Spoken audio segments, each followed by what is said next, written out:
John chapter 7. After this, Jesus went around in Galilee. He did not want to go about in Judea because the Jewish leaders there were looking for a way to kill him. But when the Jewish festival of Tabernacles was near, Jesus' brothers said to him, "Leave Galilee and go to Judea so that your disciples there may see the works you do. No one who wants to become a public figure acts in secret. Since you are doing these things, show yourself to the world." For even his own brothers didn't believe in him. Therefore Jesus told them, "My time is not yet here. For you, any time will do. The world cannot hate you, but it hates me because I testify that its works are evil. You go to the festival. I'm not going up to this festival because my time is not yet fully come." After he had said this, he stayed in Galilee. However, after his brothers had left for the festival, he went also, not publicly, but in secret. Now at the festival, the Jewish leaders were watching for Jesus and asking, "Where is he?" Among the crowds there was widespread whispering about him. Some said, "He is a good man." Others replied, "No, he deceives the people." But no one would say anything publicly about him for fear of the leaders. Not until halfway through the festival did Jesus go up to the temple courts and begin to teach. The Jews there were amazed and asked, "How did this man get such learning without having been taught?" Jesus answered, "My teaching is not my own. It comes from the one who sent me. Anyone who chooses to do the will of God will find out whether my teaching comes from God or whether I speak on my own. Whoever speaks on their own does so to gain personal glory. But he who seeks the glory of the one who sent him is a man of truth. There is nothing false about him. Has not Moses given you the law? Yet none of you keeps the law. Why are you trying to kill me?" "You are demon-possessed," the crowd answered. "Who is trying to kill you?" Jesus said to them, "I did one miracle, and you are all amazed. Yet because Moses gave you circumcision, though actually it didn't come from Moses but from the patriarchs, you circumcise a boy on the Sabbath. Now if a boy can be circumcised on the Sabbath so that the law of Moses may not be broken, why are you angry with me for healing a man's whole body on the Sabbath? Stop judging by mere appearances, but instead judge correctly." At that point, some of the people of Jerusalem began to ask, "Isn't this the man they're trying to kill?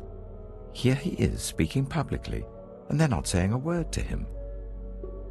Have the authorities really concluded that he is the Messiah? But we know where this man is from. When the Messiah comes, no one will know where he is from." Then Jesus, still teaching in the temple courts, cried out, "Yes, you know me, and you know where I'm from. I am not here on my own authority, but he who sent me is true. You do not know him, but I know him, because I am from him, and he sent me." At this, they tried to seize him, but no one laid a hand on him because his hour had not yet come. Still many in the crowd believed in him. They said, "When the Messiah comes, will he perform more signs than this man?" The Pharisees heard the crowd whispering such things about him. Then the chief priests and the Pharisees sent temple guards to arrest him. Jesus said, "I am with you for only a short time, and then I am going to the one who sent me. You will look for me, but you will not find me. And where I am, you cannot come." The Jews said to one another, "Where does this man intend to go that we cannot find him? Will he go where our people live scattered among the Greeks and teach the Greeks? What did he mean when he said, 'You will look for me, but you will not find me,' and 'Where I am, you cannot come'?" On the last and greatest day of the festival, Jesus stood and said in a loud voice, "Let anyone who is thirsty come to me and drink. Whoever believes in me, as Scripture has said, rivers of living water will flow from within them." By this he meant the Spirit, whom those who believed in him were later to receive. Up to that time the Spirit had not been given, since Jesus had not yet been glorified. On hearing his words, some of the people said, "Surely this man is the prophet." Others said, "He is the Messiah." Still others asked, "How can the Messiah come from Galilee? Does not Scripture say that the Messiah will come from David's descendants and from Bethlehem, the town where David lived?" Thus the people were divided because of Jesus. Some wanted to seize him, but no one laid a hand on him.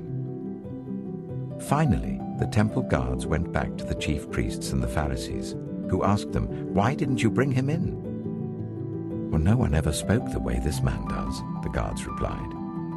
"You mean he has deceived you also?" the Pharisees retorted. "Have any of the rulers or of the Pharisees believed in him? No. But this mob that knows nothing of the law, there is a curse on them." Nicodemus, who had gone to Jesus earlier and who was one of their own number, asked, "Does our law condemn a man without first hearing him to find out what he's been doing?" They replied, "Are you from Galilee too? Look into it, and you will find that a prophet does not come out of Galilee."